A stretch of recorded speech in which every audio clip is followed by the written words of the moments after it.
What's going on, friends and fellow travelers? Welcome to a little boost reading. This is going to be a pick a crystal reading, and it's just it'll be a shorter one, and it's kind of a way to give you a little oomph, a little boost, a little direction. Based on whatever crystal you pick, I will direct you to a reading that is specific for that energy, or the energy I've imbued the crystal with. So I want you to look at the crystals, look at the stones, and just let yourself feel drawn to one of them. You know, something will call out to you. You don't have to do it immediately, but just sit with it and think, like, what are you being drawn to? It doesn't matter why, but there's something that will draw you to one of these versus the other. And when you have selected it, feel free to jump down into your specific reading based on the timestamps that I'll have below, and we'll get into it. Here we go. Welcome, Group 1. If you are Group 1, you chose labradite, and this rock, this stone, is... Welcome, Group number 1, to your reading. If you chose Group 1, you chose labradite, and what I've denoted labradite to be is the Magician's Stone. And all four groups, each one has... Welcome, Group number 1, to your reading. If you chose this group, you are labradite.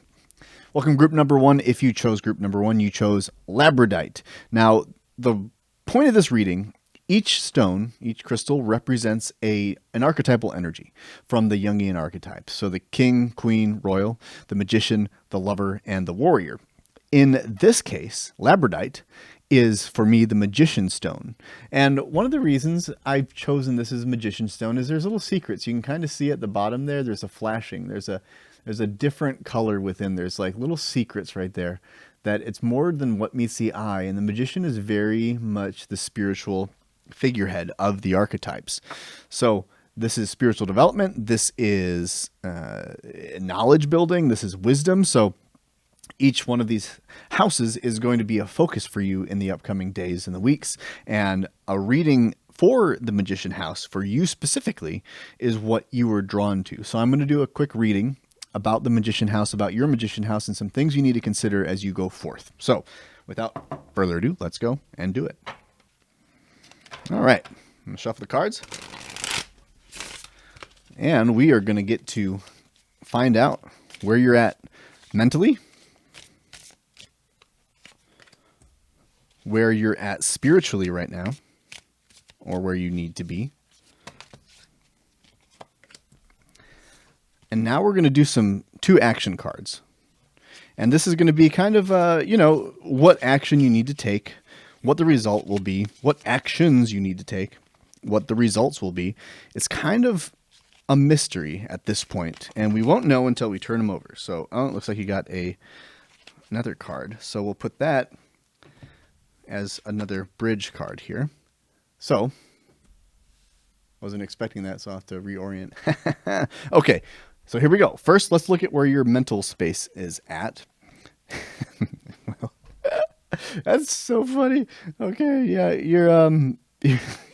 your magician reading is going to start with the Magician card. Okay, first things first, you're here for a reason. You chose this for a reason, and I want you to know that Spirit is telling you, yes, you need to focus on your Magician House this week, this month, and I don't know what else is going on in your life yet, and maybe I won't know, but what I do know is this is saying, listen to the magician. Understand what the magician is and what it means for you. So I'm going to put that down. We're going to get into it. We're going to get into that, but I just had to take a moment to appreciate that. The next card is your spiritual energy card. So mental, spirit, the Knight of Swords. Here's your Knight of Swords. And the fun part about this is the Knight of Swords, well, the sword suit is about action, about mental, about decisive decision making, about mental thought. And it's quick and it can be damaging. So inverted, like it was, it could be recklessness, so there is this spiritual energy that's pulling you perhaps to make some decisions that might be not in the best interest. So we'll get more into that. But right now I want you just to look at this and see the energy of the card. See the action. This is not passive. This is something actively moving in your spirit. And I want you to think about what that is. What, if you had to answer this question, is moving, has been bubbling up, has been pushing you to action in the past, in the recent past? Or it's a cyclical thing that keeps coming up over and over again, something that you keep repressing. So just think about that as we continue to go. What I want to go to now, and we'll tie all this together, but first I want to get to the action cards. So first you have the Knight of Wands and the Five of Swords for the first two. We'll get to this one later. First, inverted, you have the Knight of Wands. Again, this is action. The knights are messengers. They are action takers. And both of these, the swords and the wands, are inverted. And both of them are in action. The other two knights in the deck aren't as action-oriented. They aren't depicted as being big movers and shakers. But both of these are inverted, right? So what we have here is the inversion of action being taken, a bubbling up and a repression of mental or spiritual energy, I should say. Something in your spirit has been trying to come to the forefront, and it's locked in your mind. It's trying to get up there so it can be manifested by your magician, because the magician is the card of manifestation. This is the person of as above, so below. The diviner, this is going into, the magician wants to go into the spirit, into your spirit, into the collective unconscious, if you're talking about Jungian psychology, and pull something down from the ethereal plane, from your imagination, from your spirit, that is inverted and being blocked right now, and bring it into the world. So as in heaven, as in my spirit, as in my mind, as in my higher calling, you're being called to pull it down into the real world, to manifest, to create whatever this passion is, whatever this bubbling urge of your spirit. It doesn't have to be creation. In this case, this is decision making. This is a decision to create. This is a decision to take action in your life that you've been repressing. And your magician house is about knowledge seeking. So this might be a call for you to go get the information that will lead you to unlocking your abilities for your knight to take action, because right now you're kind of stuck. And this card is, this is decisive. This is decision making. This is physical action. So the Knight of Wands is all about physical action, and this knight is on fire. Like, this knight wants to move, but inverted, it's locked. It's kind of being frozen right now. Even though it's on fire, it's frozen. So this card is about repression of physical action, taking physical action. A lot of times the wand suits is about creativity. So this is speaking to me right now that there is a creative block as well. And that also means you don't know how to manifest it. You're kind of stuck thinking like, yeah, I want to do this, but I don't know how. This can be about healing work. This doesn't have to be about career. This can be a block in conversation within relationship. But here we go to the Five of Swords. This is a conflict card. This is about, it's swords again, so it's mental. This is about conflict. This is about, in some way, you might be attacking. You might be going after people that you shouldn't be going after in ways you don't need to be going after them, because they're walking away in defeat. They're literally walking away from you as you collect these swords in your victory, but that victory is hollow. So what it really says to me in this spread right now is that whatever victory you're claiming, there might be a pride-based element, because his look is a bit kind of like smug and he's not appreciating the damage that's being caused. That the decisions you're making, and we'll get to this because I feel very called that these two are going to be very related.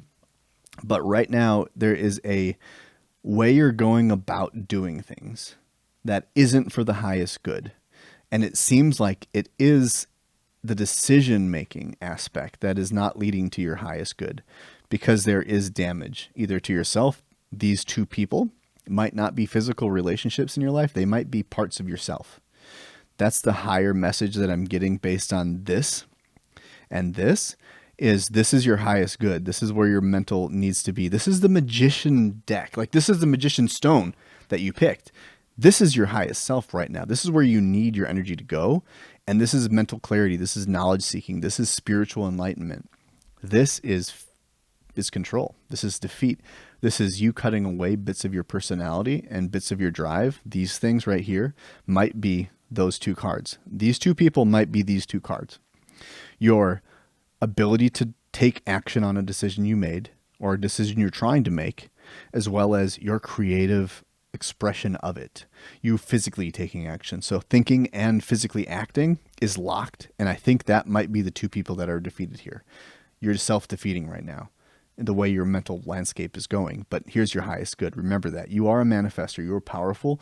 You are able to go into the heavens and bring down the ideas and create them in your life. And the Princess of Pentacles. She is the energy holder of long-term action. This is the seed of inspiration. This is prosperity. The pentacle suits, we can think of as monetary gain or physical power. It's something in the physical world. So the wands are a suit of action in the physical world. The pentacles are about the physical world. So it's not about action. It's about physically having what you need.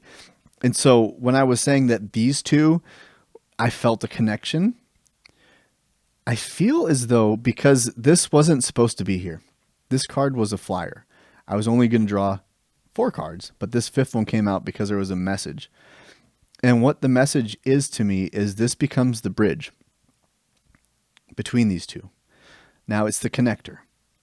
As above, he is pointing to this. So what I'm seeing him pulling down, this idea that you're locked in, your soul that keeps trying to come up, is a decision that would lead to financial gain. This would be potentially a business decision. This would be a decision about how to enact your presence within the job that you have. But right now, the magician energy, he's kind of pointing to this card. The verbiage here is defeat. So his finger is literally pointing to defeat. And defeat isn't the energy that I feel like is trying to be manifested, like to stop the conquest and let these split off pieces of yourself come back. The magician is the spirit. Like that's spiritual. Reconnecting with those pieces, your creativity and your decisiveness in a healthy way that doesn't lead to defeat, but leads to enhancement and growth will ultimately allow you to prosper. This could be in your physical health, financial health, or just your overall sense of well-being. And it's long term. So this seed of inspiration that's locked by your inability to make a clear decision or to take action in your life, because right now you're spending too much time self-abusing or conquering the world of business or relationships and winning the fight, getting the argument and saying, I knew it, Instead, you need to go up into the divine and pull down that inspiration and then trust yourself because you're not fighting anyone to know how to make the right action. So that's the reading that I felt this spread is telling me. But of course, the magician in the magician stone, I love it. That is a big message for you. The key principle that I really want you to take away from this, that I feel Spirit is trying to tell you, you have everything you need. You are a powerful manifester. If your focus is on the right thing and you connect to things on a spiritual level, not just a black and white, and you seek the knowledge that allows you to go the direction you want to go, you will have prosperity. That is prosperity. It's just the prosperity is connected to the bubbling up in your soul, in your spirit that's been trying to make itself known for a long time. So hopefully that resonates with you, and we'll catch you in the next one. Welcome, Group 2. If you chose Group 2, you chose Malachite, which I have decided is the Lover's Stone. This connects to the heart chakra, so I thought it was an appropriate choice. And when I say lovers, what I mean by that is each stone I gave a quality of the Jungian archetypes, the king, queen, the royal, the magician, the lover, and the warrior. And I wanted whatever you were connected to spiritually to bring you to your reading. And so each one of those stones is a specific house in the Jungian archetypes that I feel like you're called to address or be aware of as you go forward for the rest of this month. And you got the lover. So I'm going to pull some cards and do a spread about your lover house. So where is the mental space of group 2 in the lover? And where is the spiritual energy currently for the lovers? And what are 2 action steps that a lover house needs to be aware of? What could this lead to? You know, it's really up to you, Spirit, to tell me and get the cards what they need to be so I can understand and interpret the message for the highest good of the person from group 2. All right, there we go. Let's turn them over, huh? Okay, we have the 5 of Wands. We have the Chariot inverted. Well, both inverted. We have grief. I mean, grief. Well, it is grief, but the 3 of Swords inverted. And we have the 10 of Pentacles. Okay. Let's get into it, shall we? All right, mental space. The 5 of Wands inverted. The 5 of Wands is struggle.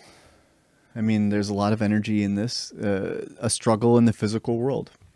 So what this is telling me is that your lover house, which is the house of compassion, it's a house of connection. It's that energy where you feel connected to everything. This is where, you know, when connected to the lover house, you can look at the tree and you can understand the connectedness and how the roots reach down, but the leaves reach up to heaven. And it's a deeper connection, a different way of engaging with the world.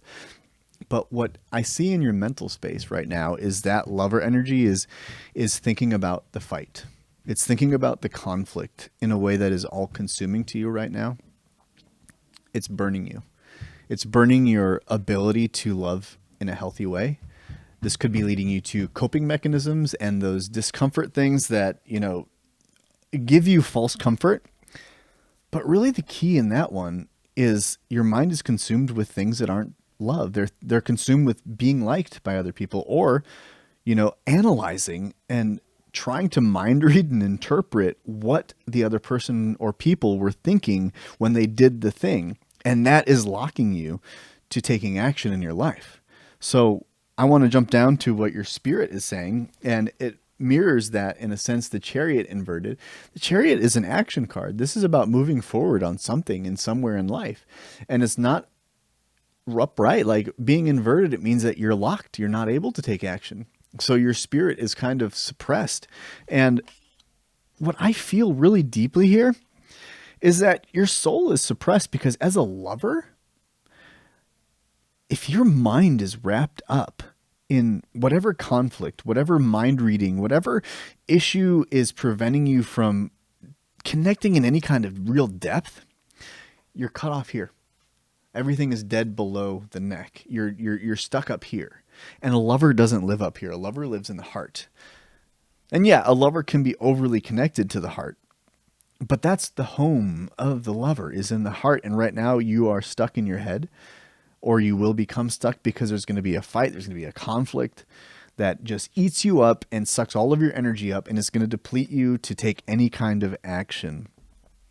This is action in your soul and your spirit. It's doing what you know is right. I mean, these moons, these crescent moons and these stars is intuition. It's the collective unconscious. It's a deeper knowing and action. This is duality, the shadow and the light. It's balance and everything, but you're out of balance because you're stuck up here in your head. So now when we look at the action cards, we have two themes appearing here. This feels to me, you know, we have this, he has this wand, this rod in his hand, and I'm being led to this direction as the direction of travel that you would need to go for your first step of action. And this is sorrow. This is grief, like I said.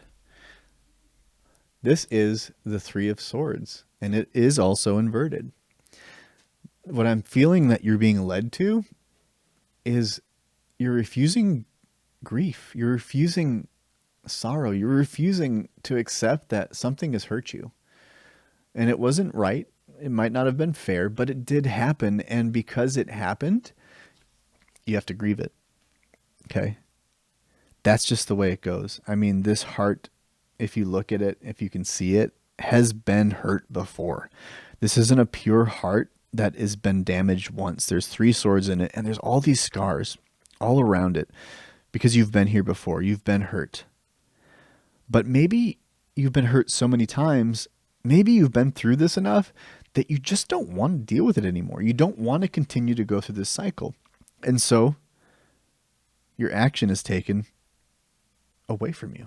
You're stuck in your mind when you need to pivot and grieve. You need to accept that not everyone's going to like you. You need to accept that you were hurt, and whether you can change the situation, whether you can stand up for yourself and push back is irrelevant at this point. This message, what the Lover House is telling you, is that you just have to grieve it.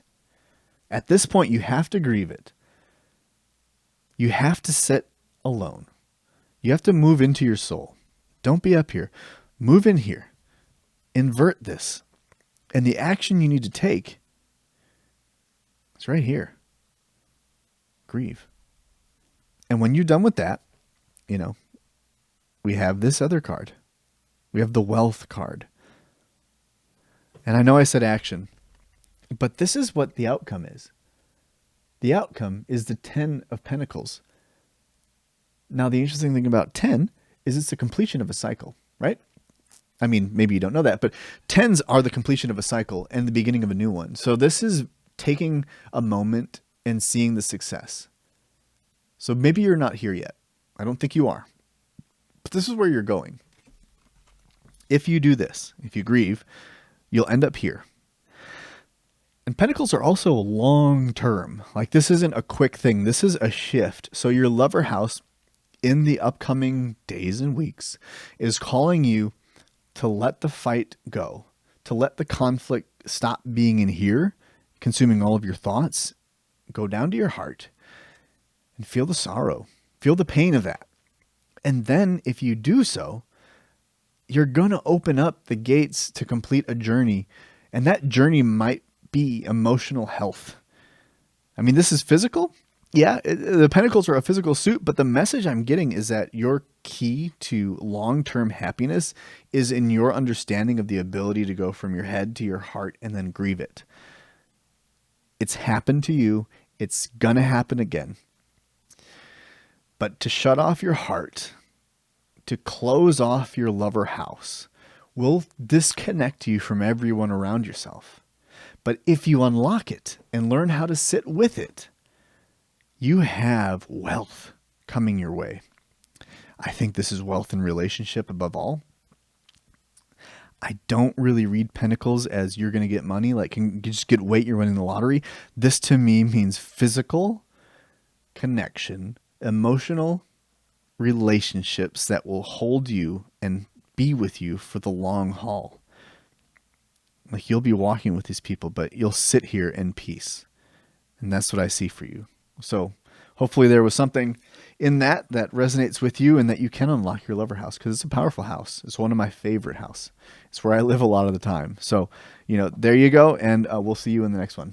What's up, group number 3? If you chose 3, you chose the old tiger's eye, which what I've done in this series is I've taken a stone and I've put it, attaching it to one of the Jungian archetypes. So there's the king, the royal, the queen, the magician, the lover, and the warrior. And this little beauty I've given to the king house. So the king energy is, if you don't know, is all about expression. It's all about bestowing blessing. It's about ordering chaos. And a lot of people will see this as in your career house. I tend to approach it with your ability to be a noble leader, with your ability to express healthy boundaries and express blessings, to compliment people, to tell them what they're doing right as well as what they're doing wrong, to take the chaos in your life, whatever it is, and order it, give it structure, give it meaning. So, and inspire, also to inspire. So I'm going to shuffle these cards and I'm going to pull a few of them, hopefully 4, and give you a little understanding of why you picked the king, why you were drawn to this deck, or to this stone, which is the king reading. And this is going to be related to your mind right now. The first card is where your mental space is or is locked, and this is where your spirit is or is locked. And then the last 2, unless 700 jump out again, is where action needs to be taken, or, the beginning and end of the journey. If you take it, we'll see. I leave it open because I don't want to confine spirit to the message and then trying to fit it to mean. I want the cards to have their meaning. So here's what we're going to do. Your king house is all ready. Let's go and turn over some cards. Mind space, where your mental is. The Six of Wands inverted. Your spirit, the Fool. And the action steps are the Princess of Swords, as well as defeat. Well, not defeat. I keep reading this one. I don't know why. This is interesting. Okay. The Five of Swords. Okay, so let's start in your mental house. Your mental space for your king house. And like I said, this is about expression. This is about, leading the chaos, ordering the chaos. But what you have here is the Six of Wands inverted. Upright, it means victory. It means you've been through conflict and you are coming home with the rewards. Inverted kind of tells me the opposite of that. In your king house, this feels like you haven't been giving the blessing. You haven't been bringing your best self into your relationships. It feels like you have been stuck, locked in your mind. And there's a lot of reasons this can happen, right? I mean, we're not perfect. We get stressed out. We feel like we're not being respected. We feel that people don't value us. That's what I get for the vibe here. And so it turns us to going away. It turns us to locking down and stuffing things down and not bestowing the blessing and not being compassionate and maybe leading with a little bit of an iron fist. Maybe leading with a little bit more assertion and aggression, or aggression rather than assertion. The difference there is, you can be assertive and stand up for what you believe, but if you're aggressive, you're not allowing anyone else to speak. So the vibe I get here is either you're not letting others speak because you're feeling vulnerable, you're feeling hurt and not able to express that hurt, or you're, literally stomping around the house, you're smashing your fist, you're being scary almost in a sense that makes people like, oh, it's just not worth it.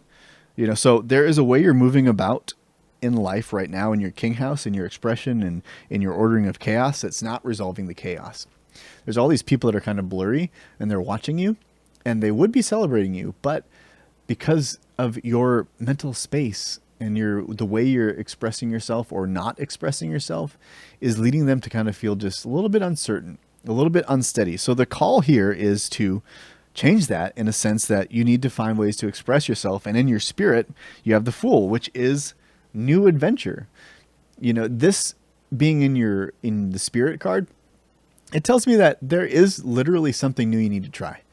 And it's been coming up in you. There is a new activity. There is a new technique. There is a new form of communication. There is something that your spirit needs to express. And you're a little bit afraid of it because you're going into uncharted territory. But this is becoming all about expression. And furthermore, with your actions, you got 2 sword cards. And swords are all about mental space. It's about quick, decisive action. It's not about hemming and hawing. It's not about grand deliberation. It's about acting. And what I see here is, we have the Princess of Swords inverted.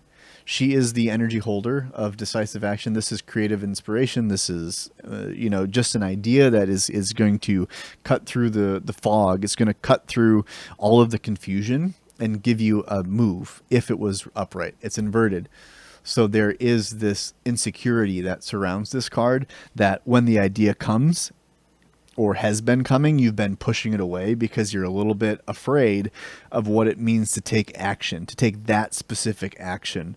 And it leads you to lock down this king. It locks you up in the mind. And the wand suit, which this is about physical action. And it's about manifesting something in the physical world through doing. And over here, you have the Five of Swords, which is defeat. It is, the end of conflict.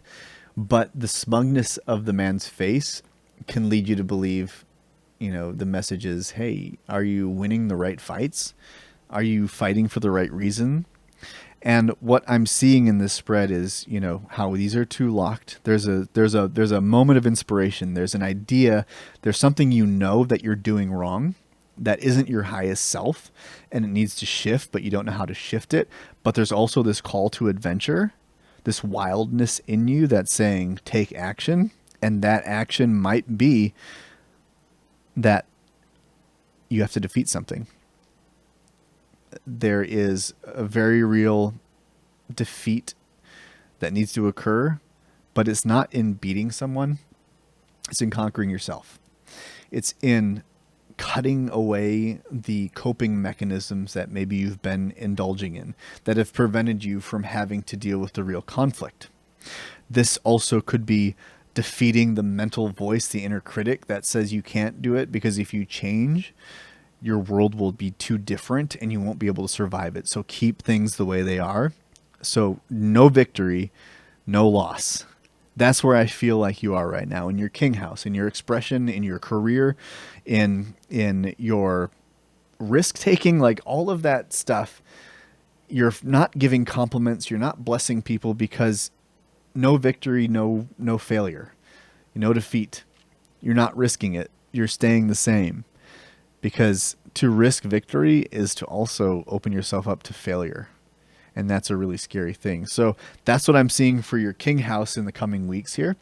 So really think about that. What is in your spirit that's trying to make itself known that if you were to take action on, it would be too scary and you would, risk success, but you risk failure as well. So what are you afraid of?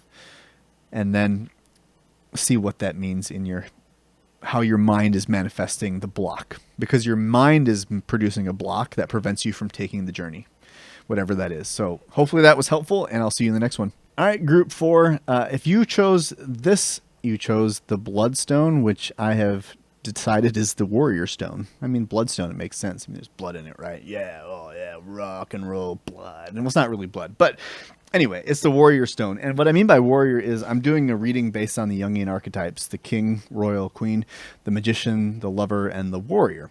And based on what you picked, I was hoping that would energetically draw you to the house you need to work on the most, or that is going to help you take the best action to your highest good. So I'm going to shuffle, and we're going to draw some cards and get a sense of where you're going, specifically in your warrior house. Here we go. First, your mental space. Where is your mind in all of this? And then we'll jump to your spirit. Where is your spirit feeling locked, feeling open, feeling called? Right there. And then we're going to go to the action steps. These action steps could be what you need to, what you're refusing, just something about the action, the physical, focus that you need to have, the mental focus, how it all manifests, how it all works together.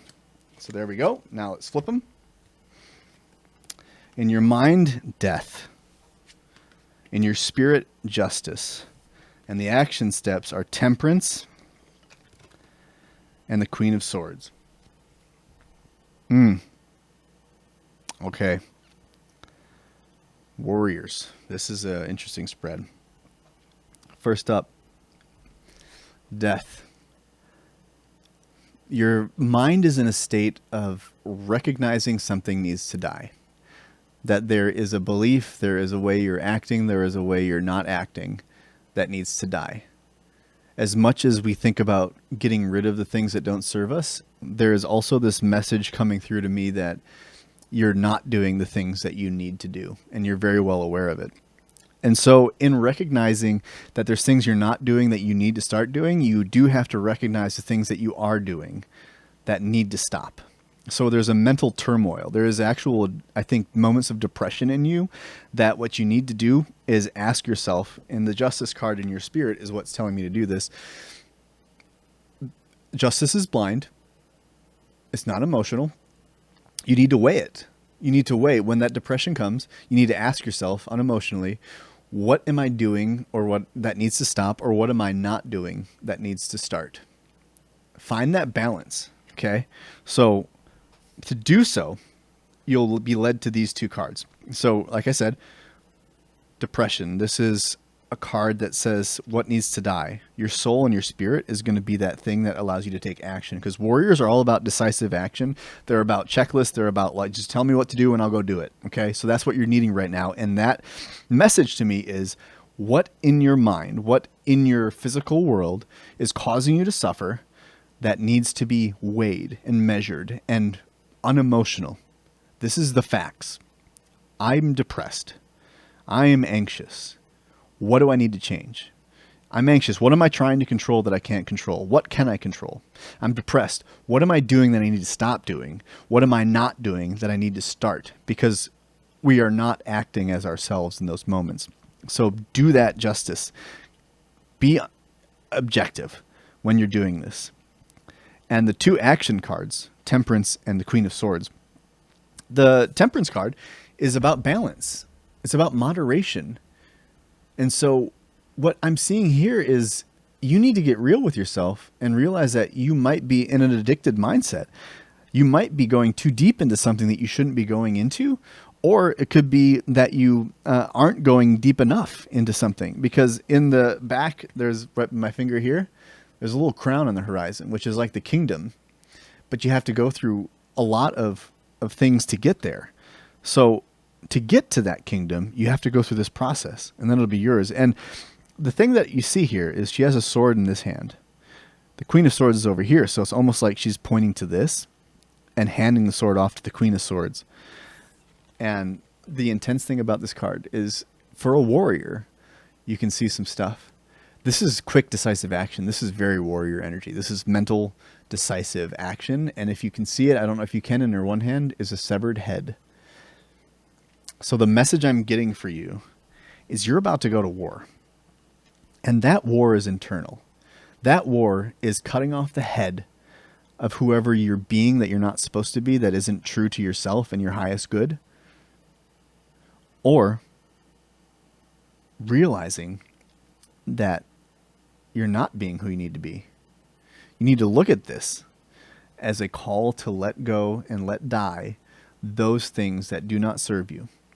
Those substances that do not serve you, those patterns, those habits that do not serve you and don't lead you to your highest good. So let it die in your mind. Let your spirit weigh and judge what it is that needs to die. Bring temperance and balance into your life. Everything in moderation. Decisively look at what needs to die in your life, and through action, cut the head off. Cut the head off the thing that is blocking you from your highest good, that is preventing you from taking the journey to growth and health. So that's what I see coming for you in the next couple of weeks. So hopefully when you see the thing, you can catch the emotion and you can take action, because warriors love action. And I'm getting the message that, wherever you were, you're about to go into action. So get ready. You are strong enough. You have everything you need to make this prosper. And everything here is also feminine. And that doesn't mean woman. It means compassion, journeying inward.